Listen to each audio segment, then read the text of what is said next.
Major Gordon Cooper was one of the men chosen for the Mercury space program. His historic flight aboard Faith 7 lasted a record 34 hours, and he became the first man in history to orbit the planet 22 times. 3, 2, 1, 0, liftoff.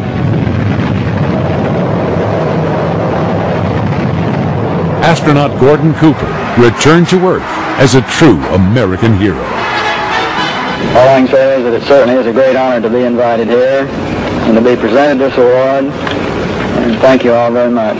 Today, Gordon Cooper looks back at his historic spaceflight. It was very impressive out there and very awe-inspiring. And when you look out here at this big universe that God has created for us, it makes you feel about that tall. It's very humbler, but it's very impressive and very awe-inspiring to look back on Earth from space. Before Gordon Cooper entered the space program, he had his own encounter with a different type of space traveler.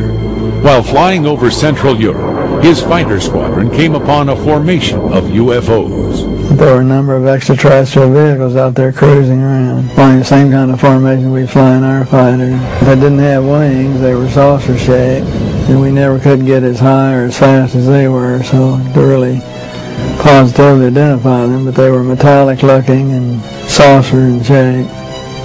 And they could do a few maneuvers that we couldn't do in an airplane, like just horizontally displace themselves rapidly and flying along and just move over rapidly. Gordon Cooper's UFO sighting wasn't his only close encounter. In 1958, he was working as a project manager at Edwards Air Force Base in California. I had a film crew working for me on a project I was doing to put a precision landing system in on the edge of the dry lake bed. And they were filming the various stages of the installation. And a small saucer apparently flew overhead and put down some landing gear and landed out on the dry lake bed, only about 50 yards out. And these were old pro cameramen who were used to flying in all kinds of vehicles to take all kinds of pictures. And so they picked up their cameras and started over toward it and get some close-ups. And with that, it lifted up, put the gear back in, and at a very high rate of speed disappeared. So they came in to tell me what happened. I told them to get over to the lab and develop the film immediately.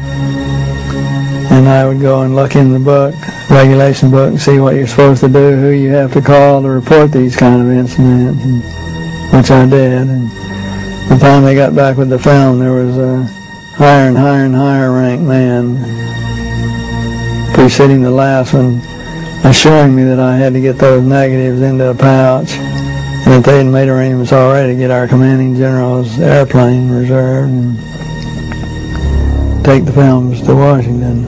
In an effort to organize open investigations of UFO sightings, Gordon Cooper wrote a letter to the United Nations in 1976, appealing for assistance.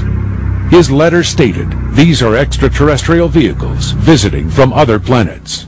And it was presented to the council and certainly made a lot of people aware of a number of things that perhaps they had not been aware of before, so maybe it opened a few eyes. This universe is limitless and tremendous big universe, and we're kind of vain to think that we're the only ones that exist here.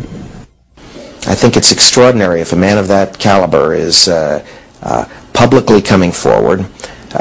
Perhaps there is a sort of process of public acclamation going on, getting us used to